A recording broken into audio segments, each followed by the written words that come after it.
Hi, Leon. Hi, Julie. So I invited you to talk about autism today and maybe introversion a bit because you done significant research in this area and including you published your book on autism, comprehending it from psychoanalytic perspective. So maybe first let's discuss what is this invention that you created, how you comprehend autism from the psychoanalytic Lacanian point of view. How can we define it? Okay, so we start with the invention. Uh, so yes, maybe it's not an invention I can take a full credit for because there are other um, scholars and psychoanalysts that have been working on this topic. But if I would have to reduce the many works that I published into sort of one thing that I insist on is the idea that autism is a title for a particular mode of therapy. It is a name that we give for a particular way we handle the encounter, the clinical encounter. And the discovery or the invention would be the idea that this particular way cannot be reduced to any of the former ways that have been discussed and developed in the history of psychoanalysis to treat patients or to engage in a psychoanalytic endeavor. So this would be the point. Autism requires a different clinic. So you claim that is different from the conventional structure we have in psychoanalysis, Lacanian psychoanalysis, that is with neurotics and psychotics. I hate actually myself asking this question because I don't like this delineation, but nonetheless. But it's about autism mostly and how it's different from it. And maybe this is where your invention or yours and other people who dealing with autism. Yes, and you know it's particularly pertinent in the distinction that we make between work with psychotic analysans, let's say, and autistic analysans, because in the history of psychoanalysis, there was no differentiation between the two. And in fact, the term autism was coined by Bloiler to describe a form of psychosis. So basically, we might say that if autism is in fact, let's say, if we speak about it a little outside the scope of psychoanalysis, if we speak about it as some kind of entity that the field of mental health or psychiatry engages with. So there are two assumptions that we can make. One, that it was always there, we just didn't notice it. And two, that it started, it was created recently. Now, we know that the word was there for 100 years, or more than 100 years. But when the word was used 100 years ago, it was used to describe a form of psychosis that triggers very early on in childhood and is characterized by this extreme withdrawal from reality, an extreme isolation from a very early age. And this is the word that Bloiler used to describe this form of psychosis. And after Bloiler, autism was a word used to describe a psychosis. So we see a lot of work in the history of psychoanalysis where autism is in fact used interchangeably with a term that is called a childhood psychosis or infantile psychosis. So the idea that I try to progress in my work is also an attempt to create sort of a rupture in the progression of psychoanalytic works on autism and to separate it from this early point of inception.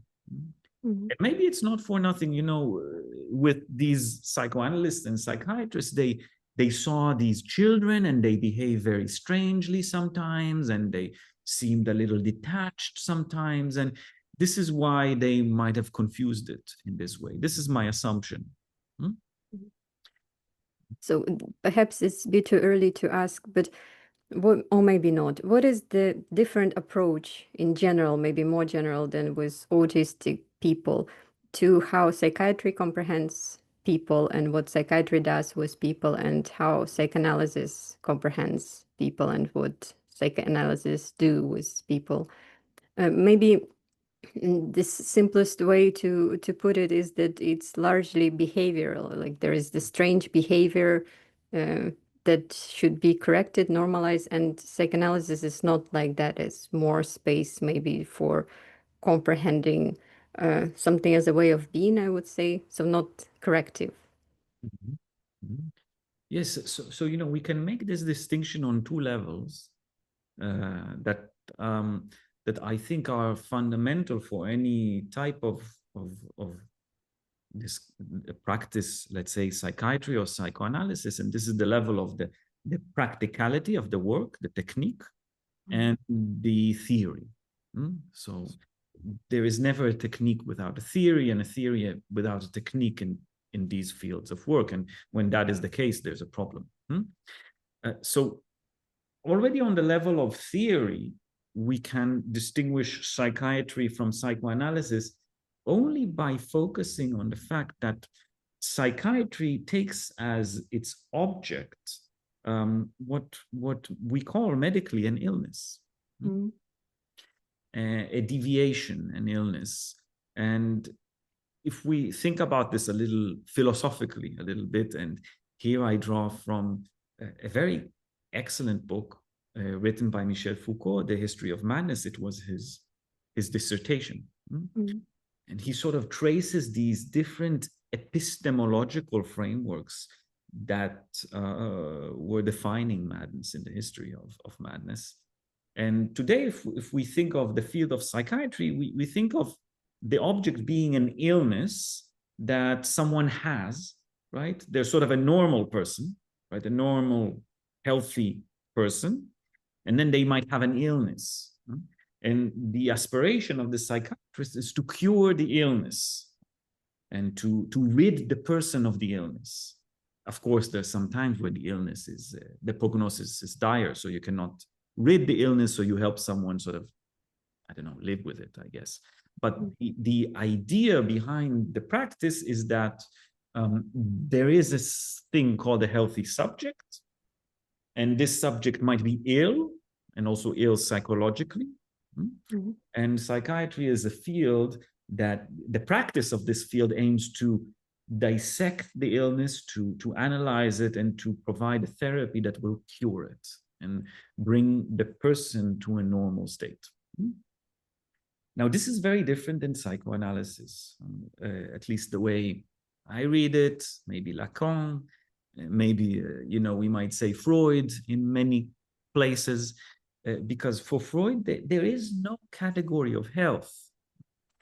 He's explicit about it in several papers, and especially in his later work in Analysis Terminable and Interminable, he's sort of saying, well, when do we end this thing, right? When do we end an analysis? Do we reach a state of health? And he says, well, even my best patients, the ones most cured, well, maybe they stopped being so dramatic about their suffering, but they still kept on suffering. Someone still has dreams, still has slips of the tongue, repressions. These are all manifestations, symptomatic manifestations. So Freud reaches a conclusion, oh, that's a problem for us. There's no sort of real end to analysis. What I take from this is more the idea that there is no real category of health in psychoanalysis. So in this sense, autism in psychoanalysis, I think, is not something that we might call an illness, or how they call it, a disorder, right? They call it disorder. It is not defined negatively in relation to health, to a category of health. It is defined positively as a mode of existence. Maybe if we want to be more exact, it is defined as some type of unconscious formation that conditions an existence of a person. So it is not about being healthy or not. It is not that an autistic person is more healthy or less healthy than another. And in this sense, in psychoanalysis, we don't aim to cure autism. We don't want to cure it. We want to find the best means for someone to, I guess, to be autistic. Or if we want to be more philosophical, we want to assist someone in this process of becoming autistic in a meaningful way. That's nice. So I think this is a distinction that is both on the level of theory as well as on the level of practice. And you see this in the way psychiatrists or behavioral therapists deal with autism and the way psychoanalysts deal with autism. Where on the one side, as you say, there is the behavioral method. It's called usually ABA, applied behavioral analysis, where there's sort of behaviors that they should preserve, behaviors that they should not preserve, and there's rewards and punishments, and there's a whole programming of the person to fit a certain category of, I don't know, of social functioning. Whereas in psychoanalysis, we're less interested in that, but more interested in maybe kindling a certain dynamic in someone's life, right? I was talking about the process of becoming. So we want to kindle some force that will drive someone to exist. And in autism, many times it's a huge difficulty for people to find this energy, this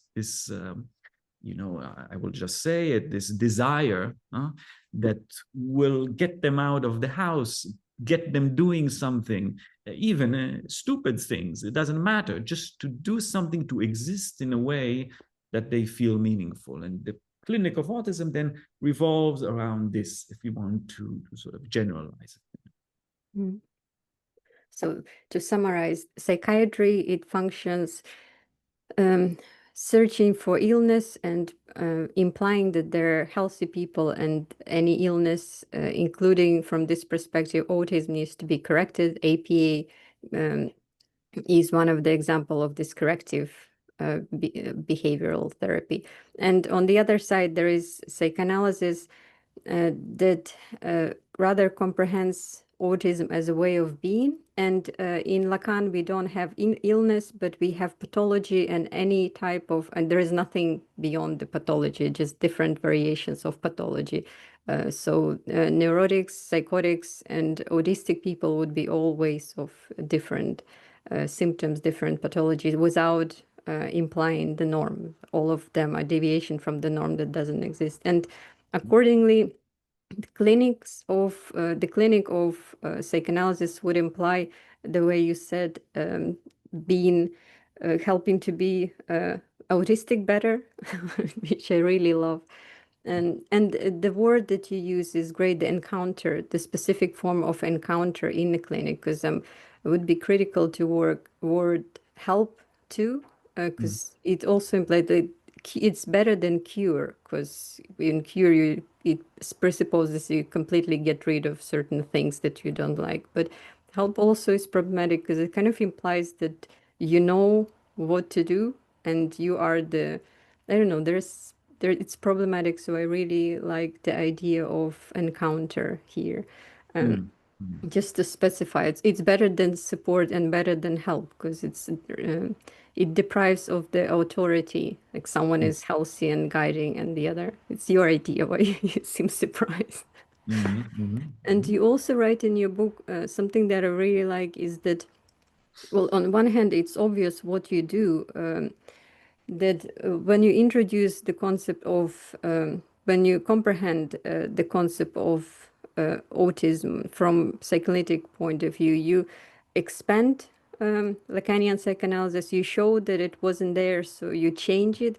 But at the same time, maybe it has even more power to disrupt not only extend Lacanian psychoanalysis, but to disrupt something in Lacanian psychoanalysis, and maybe particularly this idea, the centration of a language and importance of language. Like this is where I see the power of including autism as a way of being, not worse, not better, just different pathological, but different pathology. Maybe it undermines, not only extends Lacanian psychoanalysis, but also have a power of undermining, questioning deeper the very Lacanian comprehension of subject, that it's not necessary, for example, subject of language, a certain subject of language in this form. What do you think? Yes, I mean, I think that it demonstrates. I think that as you were saying, it shakes the ground a little bit, huh?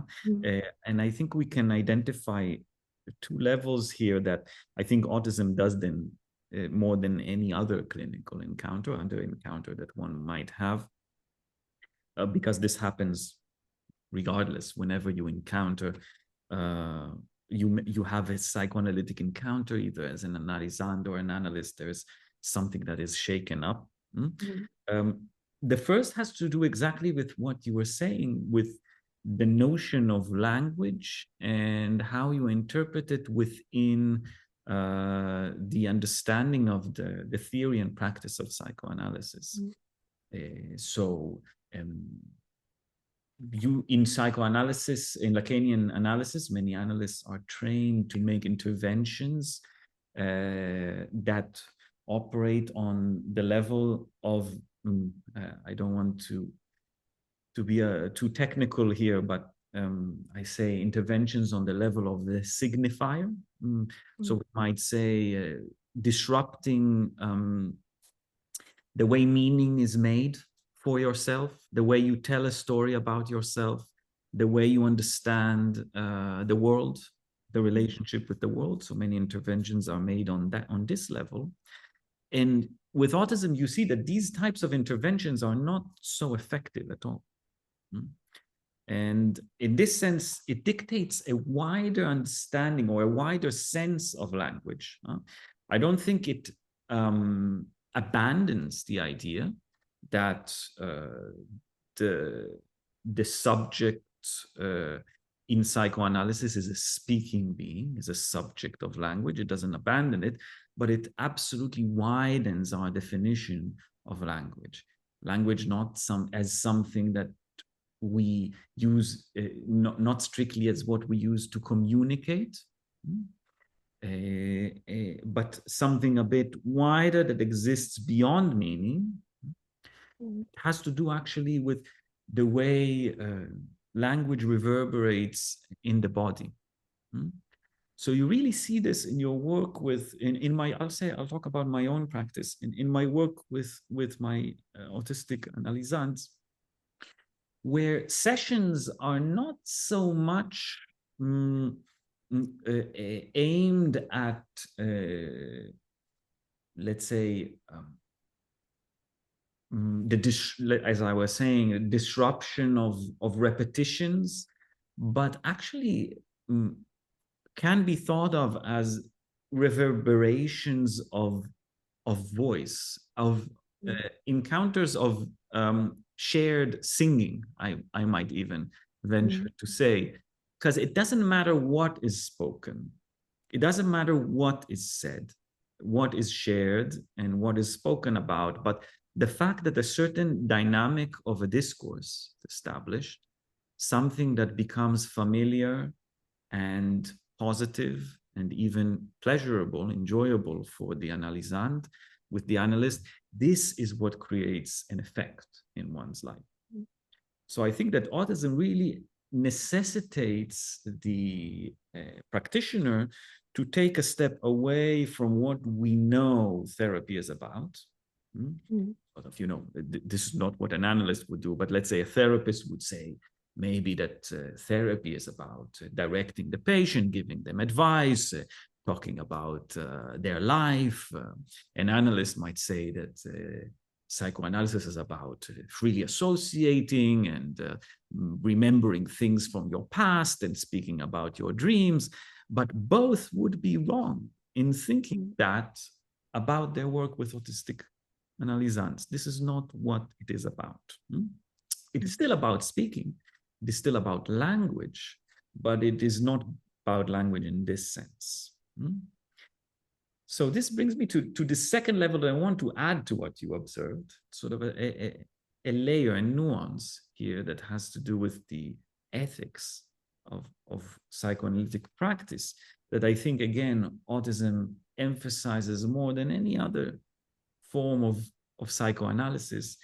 And this is the necessity, and you were insinuating to that when you refer to the concept of help. And I really agree with you there, that the analyst does not know what's good for the patient. That's a huge difference from the psychiatrist, right? The analyst does not know what's good for the patient. The analyst only knows how to direct the treatment. That is all. The analyst knows how to position themselves in the transference, but they don't know what is good for the patient or what the patient should think or aspire to or anything like that. And this is called in Lacanese, it's called suspending the demand on the side of the analyst. So many practitioners, therapists, ABA therapists, they come with demands for the patient, even if these demands are not explicit in them.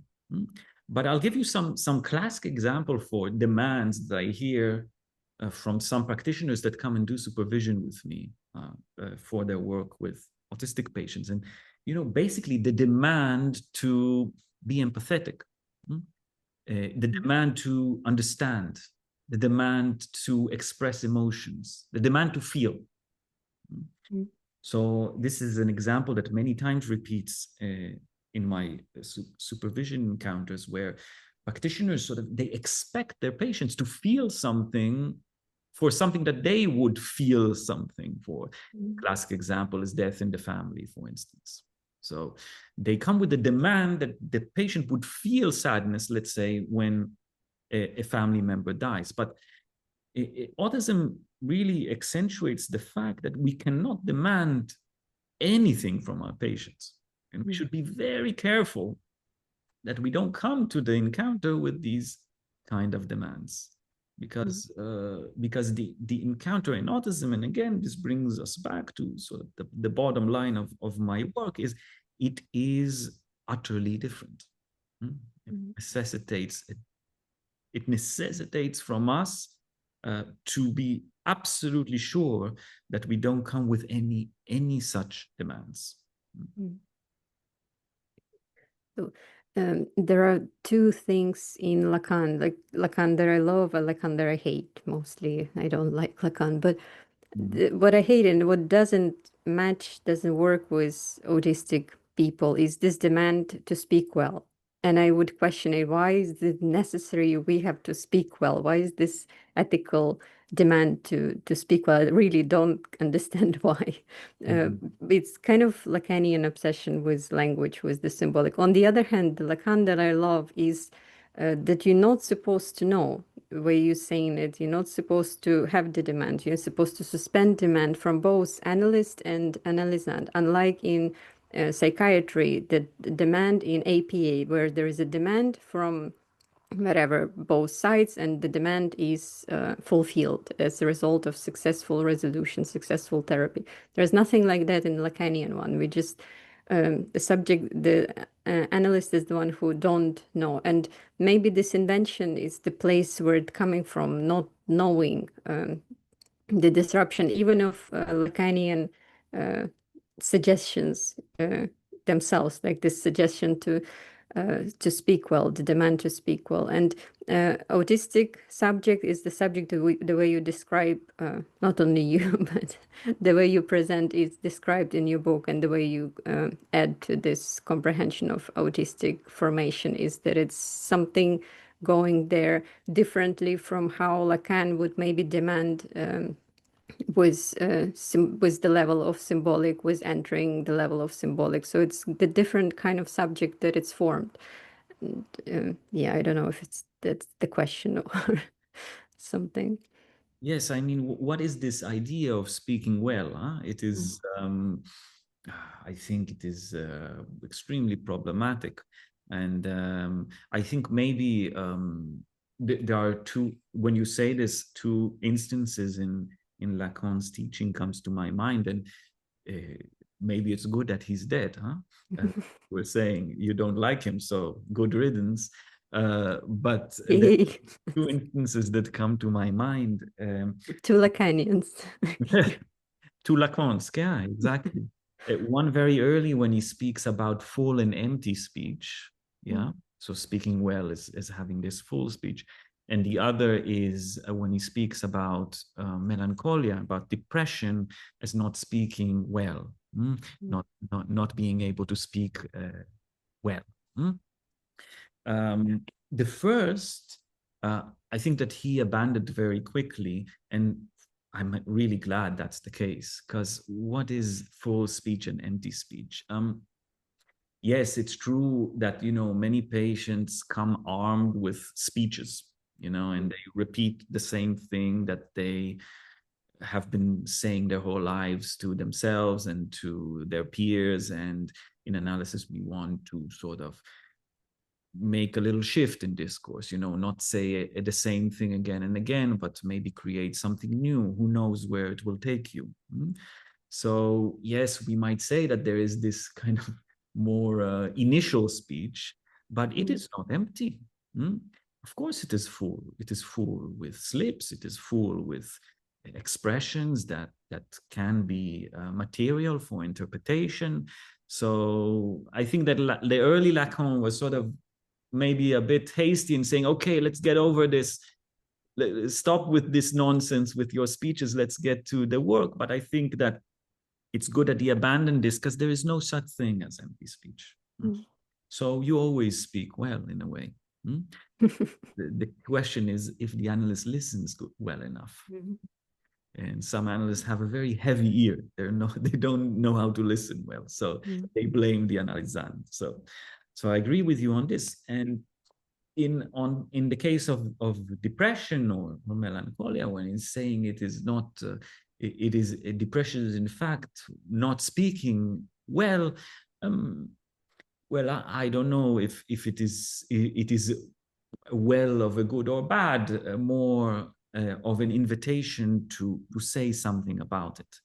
And I think this is something that I do like about the ethics or the sentiment of Lacanian analysis, at least today, being an invitation to speak, no more than that. So yes, okay, speak well, maybe, I don't know, but it's an invitation to speak at its core. And the idea that there is a place to say it. There is a reason. There is a reason and a place to say it. It's okay, even if it is not nice, even if it is not good, even if it is not well. There is a place where you can come and just say it, and I think that's crucial. This is something that I think is very crucial. But how do you say it? This I think is more of where we have to change things a little bit today, whereas in the past it was more about saying those things that were very much unacceptable outside, and where it was a huge big deal to speak about your sexuality or any of your fantasies. Today, our society is so verbose. There's so much chatter about everything. And in this sense, it's not so unique to come in and speak about it in analysis.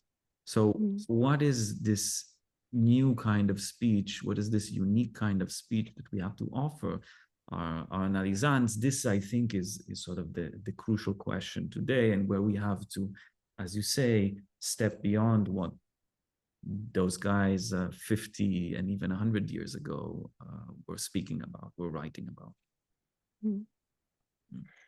It may be some new formation in the demand in general, not in Lacan, demand to talk, to speak, but in general in society. It maybe coincides with the Freud inventing how to monetize and people talk. So we now see it as a need. But to be honest, I don't think it helps. I don't think it helps with human connection. If you, on the contrary, when you don't talk to a person, that's the guarantees that you're in better relationship. And it also reminds me, as I was reading your book, and you're always good in providing those elaborate schemas of the autistic formation and other types of beings formation. But the way it's closer to the real, without entering, like neurotic subject would enter, and the level of symbolic, which is protection from the real.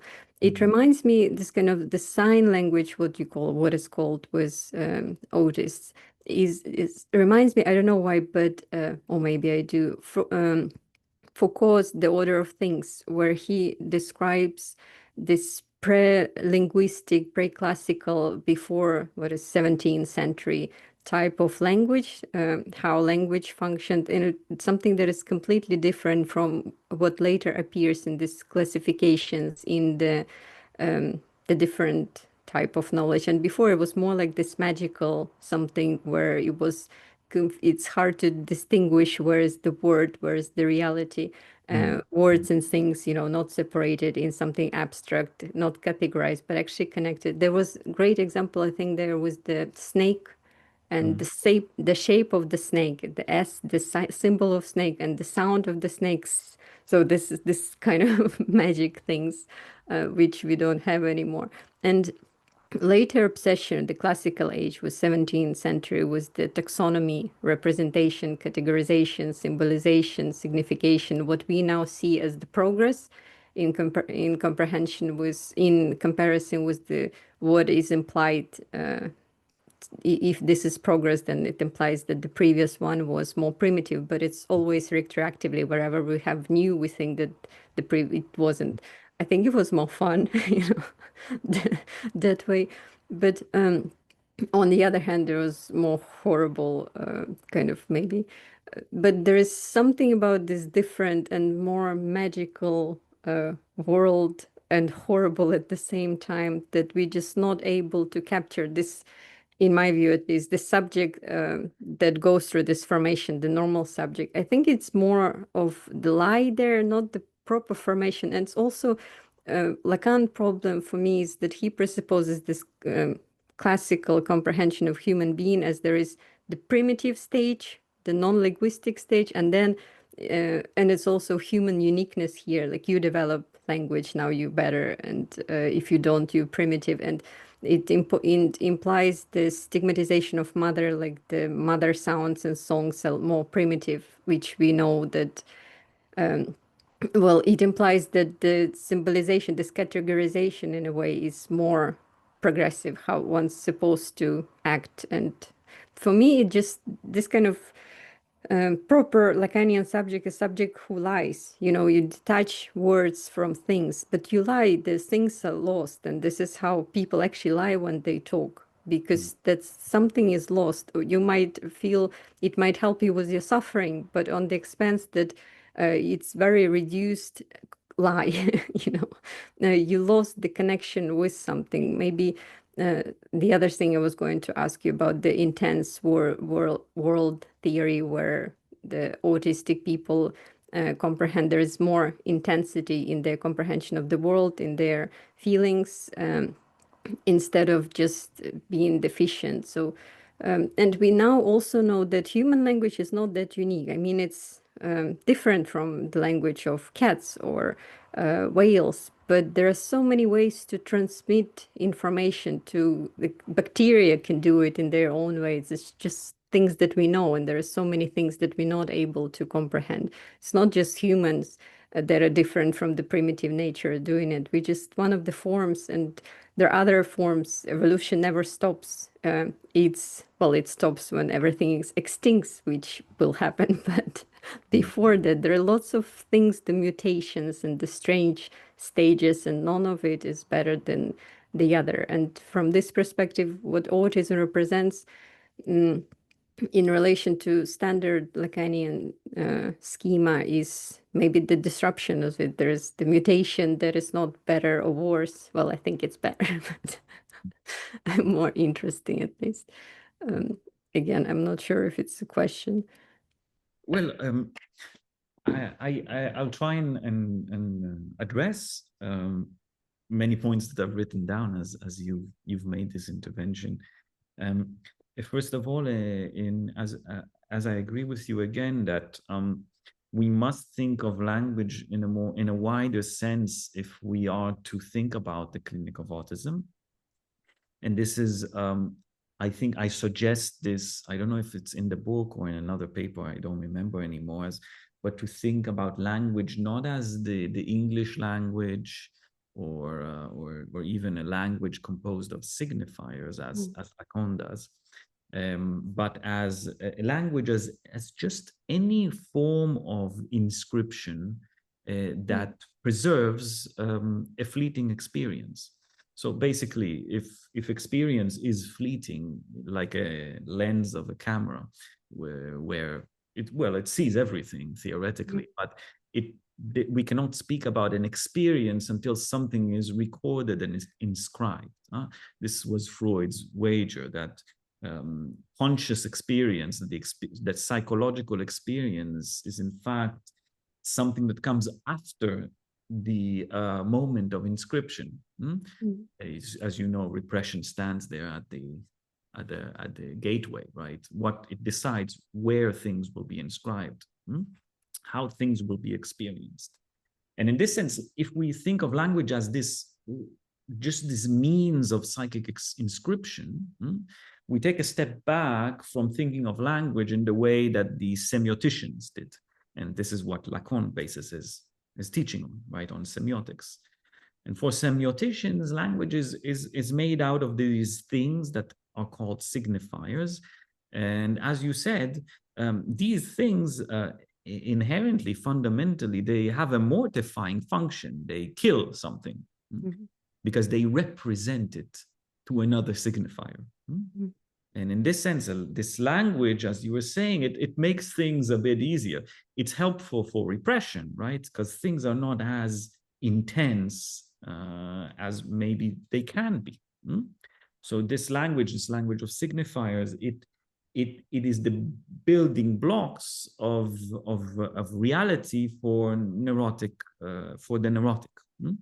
It is a reality that's sort of a bit easier to handle, I guess, because it's ready at hand. It's in our society sort of stands behind it.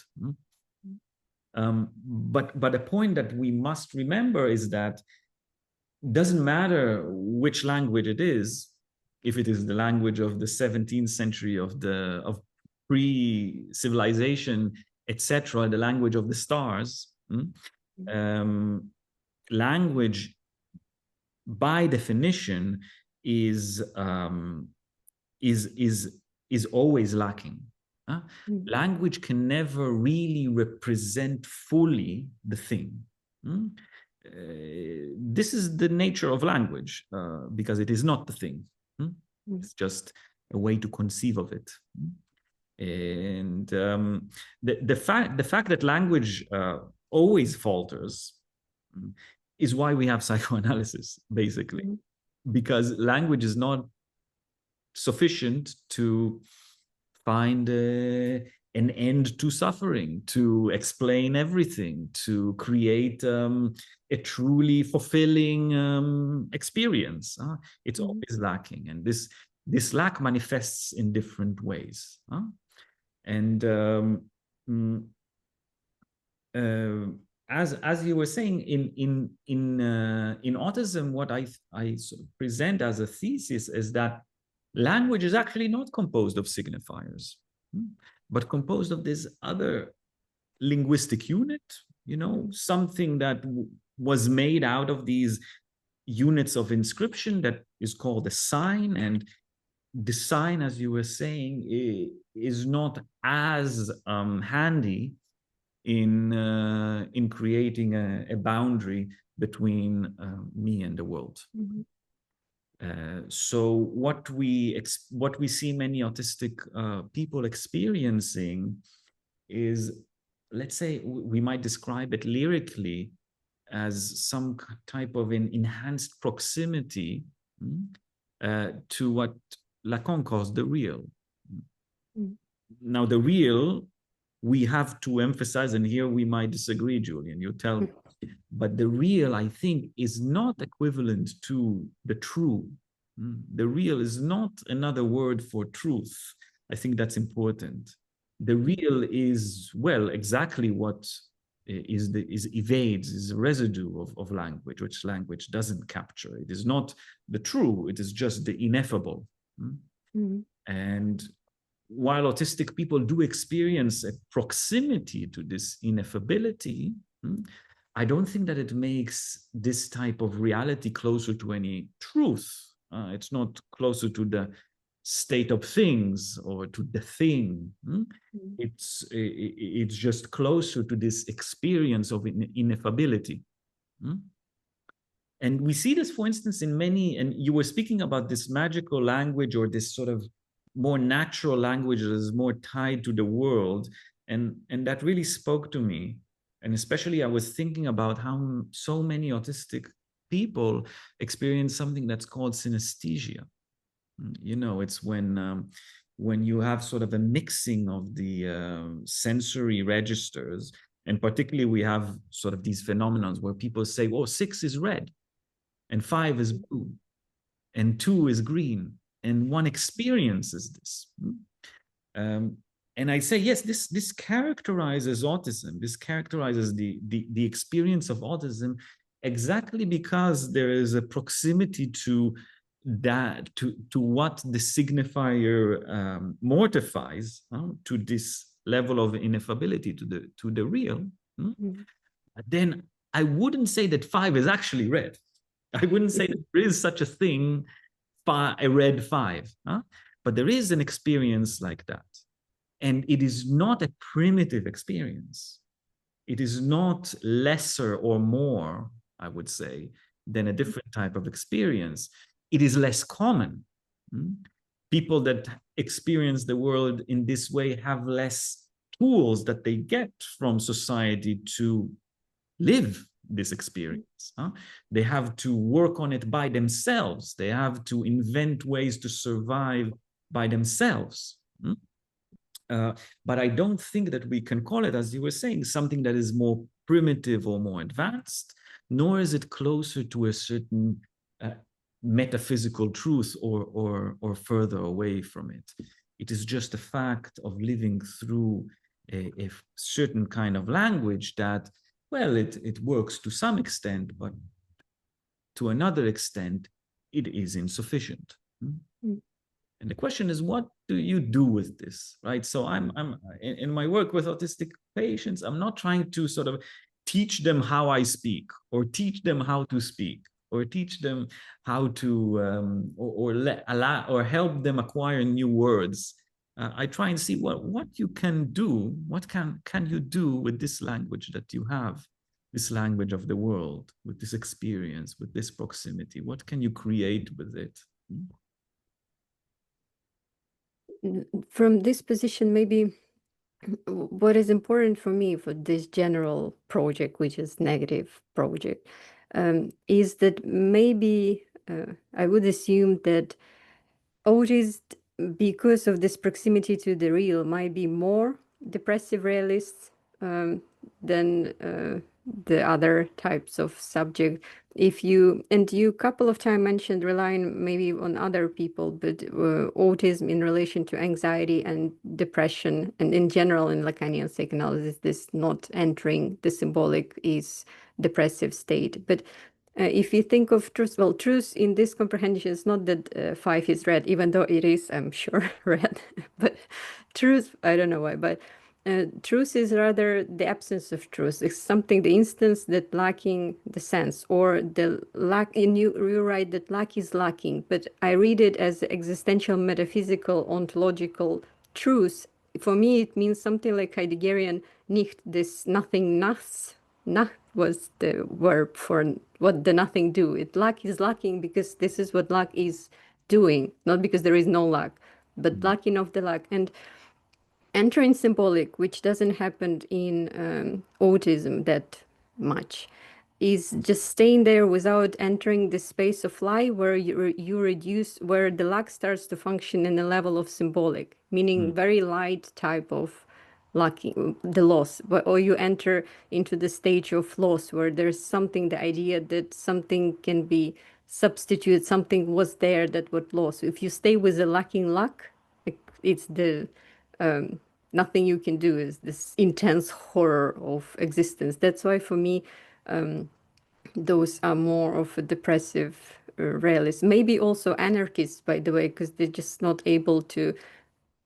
naturally, I would say, because they're not able to be submissive to the random rules, the symbolic rules, and it's like maybe the only actual people who are anarchists in this view.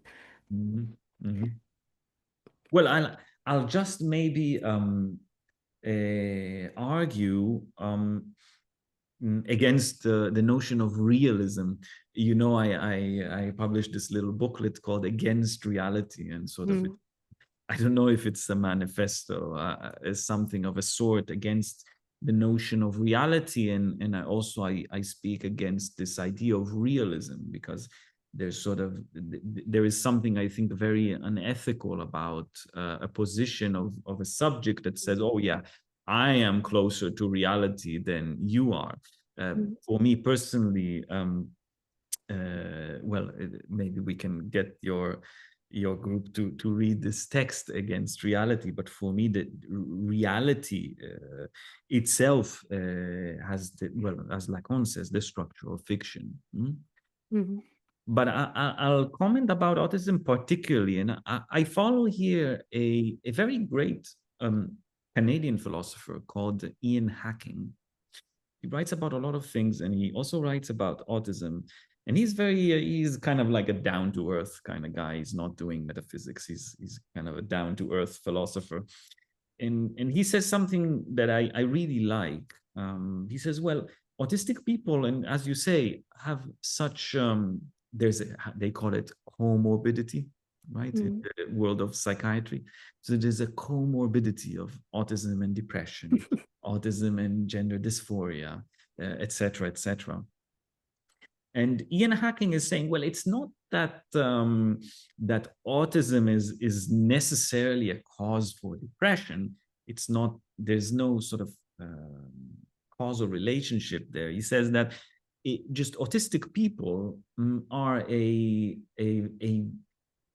tiny minority that has just recently started surfacing in discourse, in societal discourse. And this is a minority that experiences reality in a drastically different way that has not yet been described, spoken about in our societies. There are not enough books written about it, not enough people speaking about it, not enough circles, communities that define it. And this is why many people, autistic people, find themselves in this state of depression, of being detached, of feeling outside, of feeling that something is not right about how they are. And Ian Hacking is saying, well, what we not want to push is actually, we want to get autistic people to start deciding what autism is, and how it makes sense, and how it is, in fact, a valid experience of reality. And I really support that idea. And especially, I speak with my patients, and I really support them when they find these communities, when they find these circles of autistic people that speak to each other, that build together an idea of autism in our society today. And I think if we let this engine burn for a little bit more, if we truly enable a discourse on autism to establish itself independently of this psychiatric discourse, then I think that more and more autistic people will feel less and less devoid of grounding in the social world and in reality in general. So this is how Ian Hacking makes an argument here, and I think he is taking a similar kind of epistemological stance that complies with the idea that there is no real reality. And one cannot be a realist because there is no real reality. There is only reality in as much as we partake in it. Great. It makes me think that the book that I would really love to read. So before your book, mostly it was written about, people would write in psychiatry about autism as something in need of corrections, deviation from normality. Your book is fine because it positions it as just different mode of being, or at least it attempts it. But the perfect book for me would be autistic person exposing neurotypical subject as disorder, not as actual disorder, but as the, just to make fun, you know, as their, and from this idea, from the perspective, from inside of autistic perspective, how would you see the neurotypic people? And we, in our group, we also already developed kind of a test, it's supposed to be fun, on neurotypic disorder, how the other formation of the subject is problematic. And also with them not talking or not communicating. Of course, you won't communicate with someone who is trying to correct you, and their whole aim of communicating with you is to, of course, you you will withdraw, because, and you won't participate in this communication. The last question, maybe it's stupid, but I like it, so I will ask it. Can we say that Lacan is autistic? Because, and philosophers more broadly, because they display this kind of obsessive special interest, which is similar to the interest in trains, or this train spotting. What's the difference? There's certain single totalizing framework that Lacan would apply. And it also reminds me, the social media recently showed me the picture of otter, you know, with the rock, that they have a rock that they really like, and they keep it like the thing that they have, and they keep it all their life. I don't know if it's true, but like autistic person with the interest in train, or otter with the interest in the rock, the thing, and Lacan with his Lacanian perspective. What's the difference? Oh, Dostoevsky, by the way, was his depressive realism too. You claimed that someone claims that he was autistic. Yes. Well, I'll answer this question, which is a great question. It's not a stupid one. But I would just want to say something to sort of say something quickly, because I know that your group would listen to this, and I hope this would be interesting to them. There are accounts of autistic people that sort of, they uncover the pathology of neurotypicals. One who I'm a huge fan of is called Damien Milton. He's a British psychologist and researcher, and he's autistic. And he coined the idea of the double empathy problem, which is absolutely fascinating. And I don't know if your group would want to read about this, but you can find it online. And he says, well, of course, in all the tests that psychologists make on autistic people, they discover that they're not empathetic, that they don't have empathy, because they expect them to empathize in the way that they empathize. But what he shows, and a lot of people together with him create these empirical research kind of structures where they show that, in fact, autistic people are very empathetic when they are in a group of autistic people. But when you mix it up, the empathy problem is bi-directional. It's not one directional. It's not that autistic people have no empathy and non-autistic people have empathy. It's just that non-autistic people and autistic people have an empathy shortcut on both sides. There's a short circuit on both sides. So it's a lot of interesting stuff to read about. And actually, there's a section in the journal that I'm editing that will publish works by autistic people writing about autism. And actually, I'm really looking for someone to write exactly about this. So I don't know if anyone in your group is someone like this that would like to do that, but if so, please get in touch with me. So I'll just put that this little piece of information there. Now to your question, it's funny because the pioneers of autism in the Lacanian world are called Rosine and Robert Lefort. And actually, Rosine Lefort is a little famous because she appears in the first seminar of Lacan. If you have the seminar, she presents her case. I think she presents the case of the wolf child. It's not the wolf man, the wolf child, and Lacan speaks about it a little bit. It's an interesting case, but just in terms of your question, they wrote a book, and it's called, I think, La Distinction de l'Autisme. I'm not sure, but it's a book from 2003. And in this book, they go to many kind of popular figures and philosophers, and they say, oh, look, they're autistic. Look, they are. So it's an interesting read if you want to read a little bit more about this. But something that I want to emphasize in relation to your question is a distinction that I think is important to make between what we might call autistic traits and what I call autism, which is, autism is just a word, yes? And when I use it, I mean a particular clinical trajectory within the psychoanalytic work, right? So it's two different things. Many people have autistic traits, which is something a bit more colloquial, right? Every husband is a little autistic, right? They just don't get it. They just don't. They are a bit odd on that side. They have a hard time empathizing, understanding their partners. You hear that a lot. But this is a trait, right? It doesn't mean that working with these men, let's say in an analytic setting, I will position myself in the transference as though they are autistic. And obsessions and sort of this obsession with systemization and order and compartmentalization is an autistic trait, but it is not what we use to establish a diagnosis of autism psychoanalytically. So we might say that Lacan had some autistic traits, especially in his sort of obsession with mathematics. I think he's infatuated with that.